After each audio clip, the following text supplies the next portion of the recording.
Manchester United have been beaten at Old Trafford by Crystal Palace, the same Crystal Palace team that Man United beat 3-0 convincingly, very, very convincingly just a few days ago.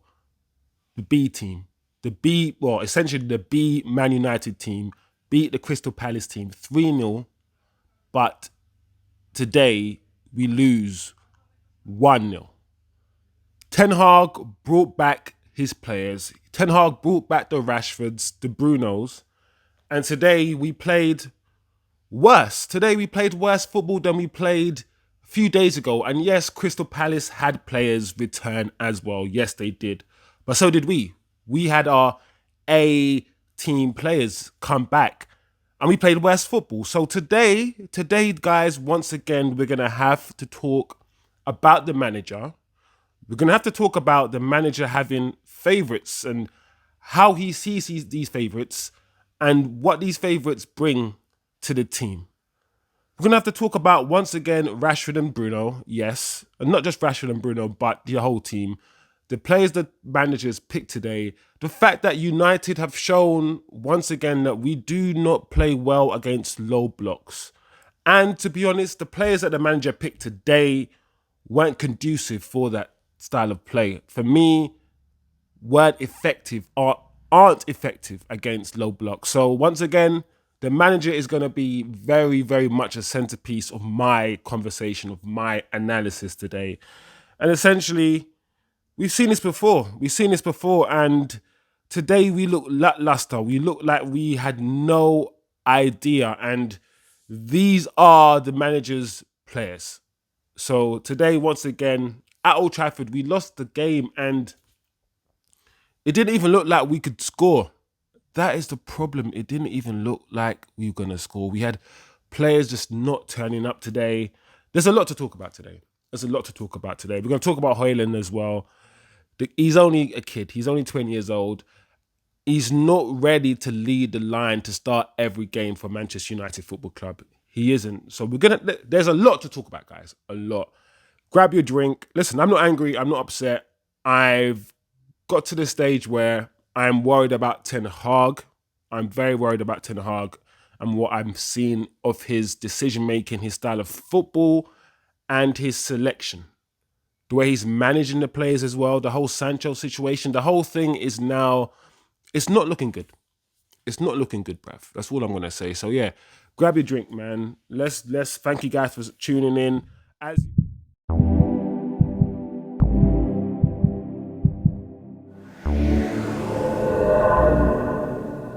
If you're not...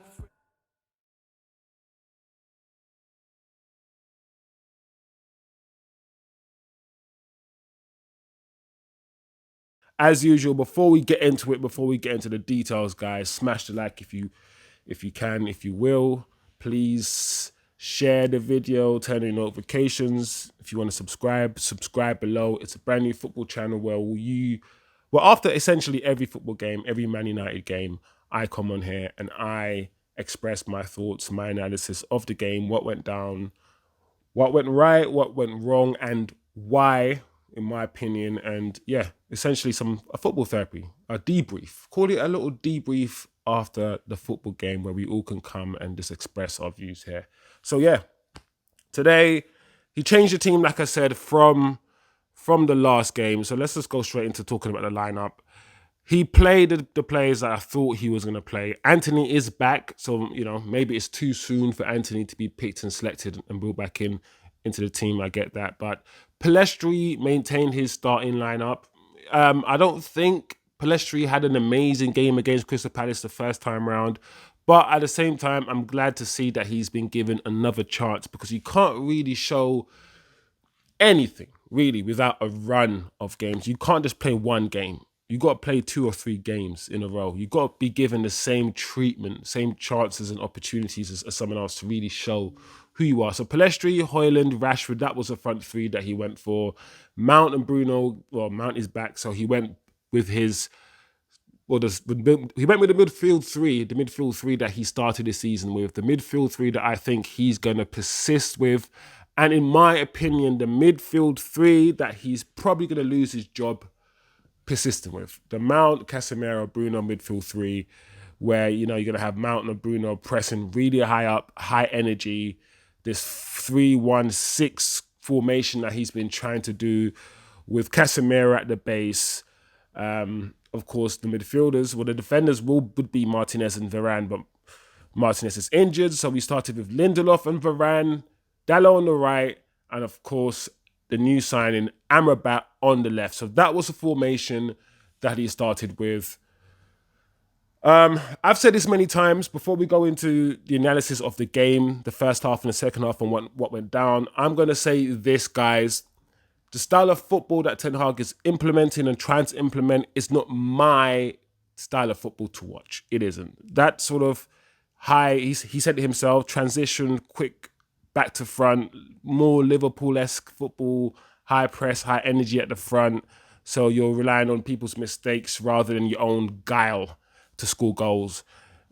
That's not my kind of football. I don't like that kind of football. I don't mind it, but I prefer to watch more possession-based, Arsenal, Man City, monopolizing the ball and probing and using your technical ability to unlock defenders.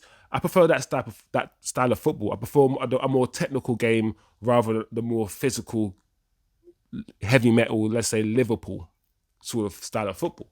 So I'm not happy with what I'm seeing. I've still not yet seen for me good quality possession football from this Man United side since Ten Hag has taken over. And I'm not happy with the direction that Ten Hag and the type of football that he's trying to implement. So that is an underlying frustration for me with what I'm seeing. One of the reasons why I was excited for Ten Hag is because I was hoping to see some sort of Dutch fluid football, but I'm not seeing that, and I don't think we will see that, and it's a frustration for me, because if we're not winning games, at least play good football. But if we're not doing either, then it's almost a double slap in your face. So in terms of the lineup, I wish we could play the Marshalls and the Sanchos and the Antonys and those type of footballers, especially against low blocks, that might not give you the pace and power as the other ballers that we have in the squad, but give you the guile, give you the patience on the ball, not just get the ball and run into blind alleys all the time. Sometimes they'll just slow the ball down, and against low blocks, it's not just about quick transition, because they'll get back into their position very quickly. So you can be as quick as you want, but if they're just as quick as you, what's the point of just playing transition football? You've got to be able to slow the game down and speed it up and manipulate the speed of the game and also use space. And I just wish we played those sort of players, the more technical players. But it is what it is. The manager has his view, and it's not my view. And I think that is going to be his downfall. The one thing I said, and I've been saying in my videos a lot of the times, is I want to understand how this manager has interpreted what's happened last season and how he thinks, or what he thinks United need to go the next step. And he thinks that we need Mason Mount. He thinks we need Onana. He thinks we need Hoijlund. He thinks these are the players that we need to win the league. And I'm like, no, I don't. Mason Mount? Really? So I'm nervous for the manager. But anyway, let's go. Let's talk about the game quickly. So from my perspective, like I said, what I saw, the first 10 minutes, United were actually decent on the ball. So I'm going to be honest. I'm going to analyze it and tell you what I see. We weren't rubbish throughout the whole of the game. The first 10 minutes, I thought to myself, okay, cool. We're monopolising possession. Crystal Palace haven't had the ball, but we're still not really quick enough in our passing. The passing is a bit too slow. It's 2 or 3 touches rather than 1 touch, when sometimes there doesn't need to be. So the Crystal Palace players are getting back into position very quickly. With the first few minutes, Crystal Palace had a free header. I saw Amrabat once again from the left back position kind of move into midfield to create another man in midfield, to create that 3-man at the back. I saw sometimes Amrabat was at the base of that, So we did that fluid sort of 1-3-1-5 sort of formation thing that we do a lot. And I saw that fluidity a lot in the first 10 minutes. And to be honest, I was slightly impressed.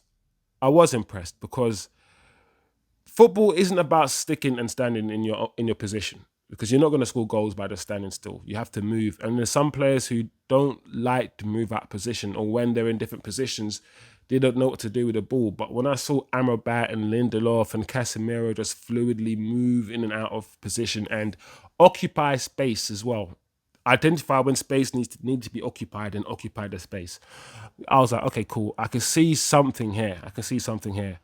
But that really happened probably more with the players at the back, more than anything, rather than players in striking positions. Hoijlund almost scored early on in the game. It wasn't really a lob, but his poked ball through was cleared off the line. But early on, once again, early on in the game, one thing that was apparent was the fact that Rashford was not going to pass the ball today, as he never does. And it must be, or it is for me, an increasingly frustrating thing. And I've always said this about Rashford. He has managed, and he's managed to make a really good career, or have a really good career, without really being outstanding. He's never really been consistent. And as good as he can be, Rashford lacks some football fundamentals, and his inability to play with his head up is a really big flaw in his game that he's never really managed to fix. He's always been, since 18 when he came through, he's been really quick and direct, and he runs with his head down, and he's really good, but he's not that player to sort of keep his head up. And because he doesn't keep his head up, his decision making is always very, very bad. Because most passes are good because the timing is right. And if your head is not up, you might make the right pass, but your timing of pass might be usually wrong. When he needs to pass it in the field, or simple pass in field, he just always runs down blind alleys. And the funny thing about Rashford is that once you have 2 or 3 players around you, right? Once you've drawn 3 players, you've done your job. It means those 2 or 3 players are not marking someone else. So the players that are now unmarked, you now need to utilize. And he just doesn't do that enough. When he does draw the players away, release the ball then. Release the ball to the player that's free. Do it now. He doesn't do it. It's almost as if he crashed his car the other day. I mean, his spatial awareness is just not good enough. We just couldn't keep the ball effectively in the final third and to make the right decisions. And there's certain players, like I said, I feel that need to play for the team a bit more. And that includes Bruno. I think Bruno, he gets a good amount of stats, but he loses the ball way too much. He spams the ball into areas randomly. He hoofs the ball randomly. It's almost as if he randomly has every 4 out of 10 touches, he has a brain spasm, and he just does something wild. And I'm like, whoa, what was that, Bruno? Like, what that was. And we can't have players who give the ball away so needlessly. And Bruno's our captain, and he's able to coast through games and give bad performances time and time again without anybody really saying, hold on a second, we're losing these games and our captain is missing, and we're not scrutinizing him. Why does he get a free ride? But it's for me, it's easy to also talk about individual players today, but I also want to talk about later on the manager, because I think the manager needs a good mention as well. They scored within the first 25, 26 minutes. It was a good goal, actually, really good goal from the corner. Really good volley. It was a corner set piece, I believe. I think it was a corner. And, there might be people out there trying to blame the goalkeeper. You can't blame the goalkeeper for that. The ball was in the net before the goalkeeper even had his breakfast. So, really good goal. What can you say? What can you say? I saw it coming. I knew it. We're giving the ball away way too easily. Like I said, not making the right decisions. Bruno missing. Mason Mount was running around, but not really effective. Pelestri not imposing himself on the game at all. He was trying, making moves, trying to making the runs in behind, but you can see the physicality of the game was getting to him. And if we're not keeping the ball really well, players who are not that as physical, like a Pelestri or maybe even a Sancho, you'll start noticing their lack of physicality, especially if we do not keep the ball. So Pelestri had a hard half of football. Hoijlund, listen, the kid, he's only 20 years old, and I'm hoping people can now see that he's not the finished article. There's a lot of improvement there's a lot of improvement still left with Hoijlund. There's nowhere near. His hold up play is not that great yet. His heading ability is not that great yet. His ability in the air in general for someone very tall is not there yet. And his general link-up play isn't that great. And we can see that. So these are things he can improve. One thing that he is a physical specimen. He's very quick. He's very physical. So he has some fundamentals that if they are added onto, if they are grown, worked on, he could be a really, really good footballer. So he's still young, but he cannot play every game. We should not be, importantly, and this is the message, I don't think we should have the mentality that we're relying on this kid. Because this is how we ruin careers. This is how we ruin people's confidences. We think that we should be relying on a 20-year-old. He goes 10 games without scoring. You go online, you start abusing him online. His confidence gets ruined. He therefore never becomes a player we want him to be, because he just, his transition goes from doing this to just doing this, flatlining, like a lot of players do when they come to Man United. Because of Man United, we ruin a lot of players. So we're probably in danger of like on the path of ruining this striker if we're not careful and if we don't handle his development with care. So yeah, so first half not good, and to be honest, the second half wasn't that much better from a Man United perspective. Palace were a lot more compact than they were in the first half. They dropped back a lot quicker than they even did, so it was harder for United to create chances. United were essentially the same as they were in the first half.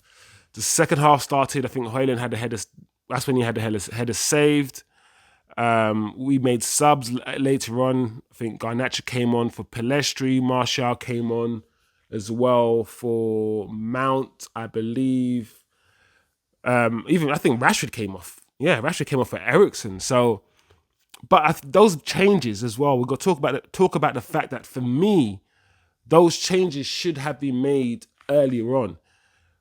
The manager is taking a long time to make changes now, and it's either he is really, really showing his stubbornness, maybe you can argue, I don't know, or he really believes in what I don't know, but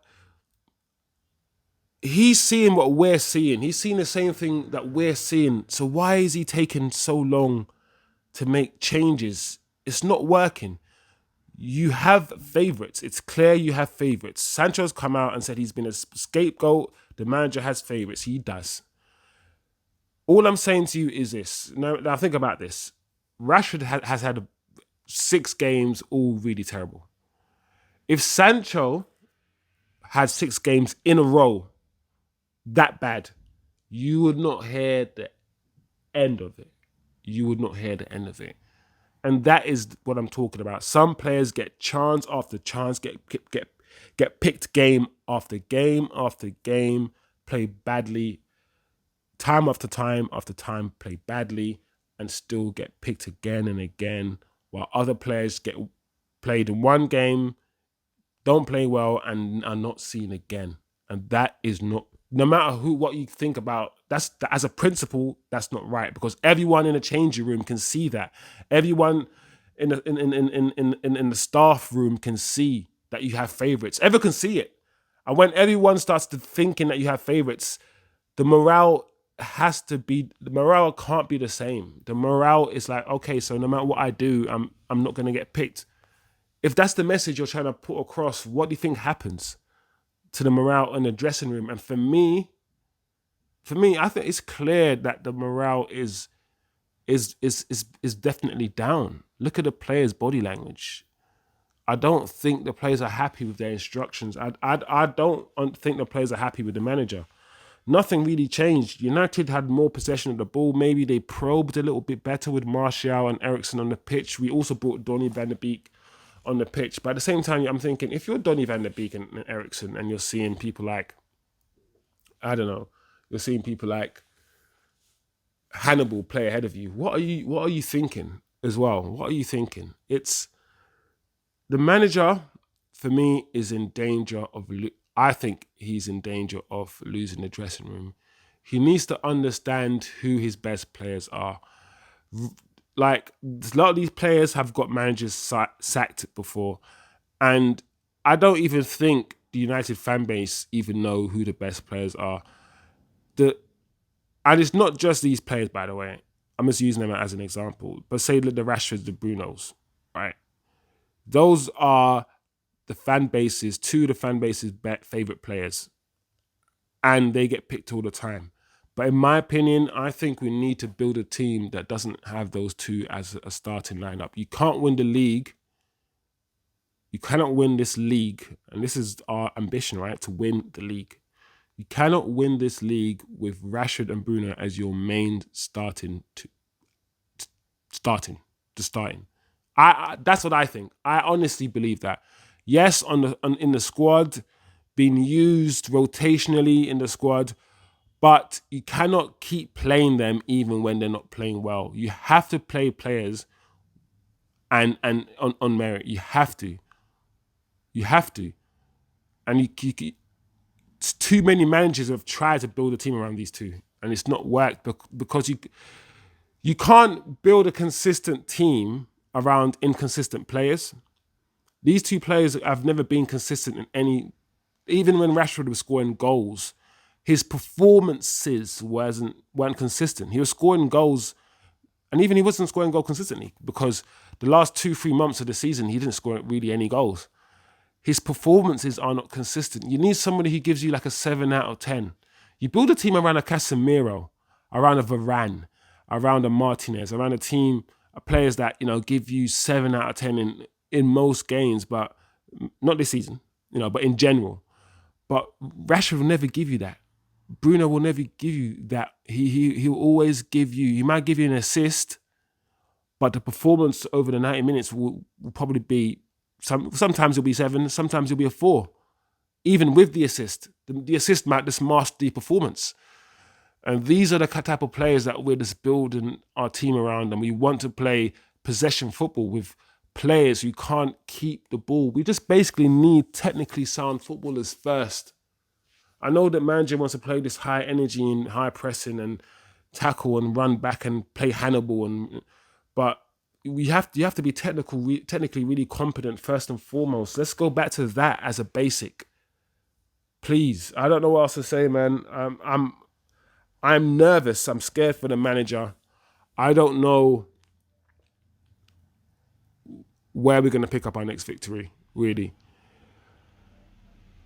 I think the manager will last to the end of the season. I think the players are still too good. I don't think we're going to finish in the top 4. We're not going to finish in the top 4. We're not. Definitely not. So I don't know what that means for the manager in terms of the money he spent or anything like that. But this football that we are playing is not good. I haven't seen good football from this manager since he's been here. He has favourites. I don't think his reading of what needs to be done is that good. Especially his in-game management hasn't been that good this season. Last season it was better. This season hasn't been that good. And I don't think the players are responding to him, or they're starting not to respond to him. So I can't see where the positives are. I can't see how can be turned around this season. I like Amrabat. I think he's a good signing, really good signing. I hate the fact we're playing him on the left, but he still looks good there, drifting in, inverted fullback. But these players that he's picking and the whole Sancho thing, I mean, if anything, what this is doing is making Sancho look almost vindicated. Because look what this guy is doing. We have to look at the manager, guys. He's not immune. I think I've been really critical in this video of him, and I think I should be. But I think we need to look at the manager and how this Palace team, which is it's not that good, with this manager that literally you beat nicely, convincingly a few days ago. You managed to beat you at home without you even laying a glove on him. How did that happen, Ten Hag? How did that happen? At home, and we're supposed to be going for the title this season. Really? How did that happen, Ten Hag? It's not good enough. It really isn't good enough, and we just need to say what it is and stop pussyfooting around it. Sorry. But anyway, that's my views. What do you guys think? Let me know what you guys think of the game. I know I mentioned just Rashford and Bruno, but it's just not just Rashford and Bruno. You know? What's going on with Ten Hag? Let me know your opinion. Where are we going to finish? What do you see happening to us this season? What went wrong today? Because United against low blocks, we need certain players that can do it. We saw Sancho last season, leave a man for dead and then, score a goal against a team like this and probe and come on and probe and slip balls through. We saw Antony do it as well. But, the sort of high energy Hoijlund, maybe it could work, but maybe it works better with Hoijlund and Martial. Should we try Hoijlund and Martial? Is he going to be brave enough to one day drop Rashford and Bruno? Anyway, let me know your thoughts, guys. And I'll see you guys next game. Like, share, and, of course, subscribe. Have a good day. Have a good evening. Have a good week. And I'll see you after the next game. Who was your man in that match? Before I go, I don't know. Amrabat. There you go. All right. Peace. If you're not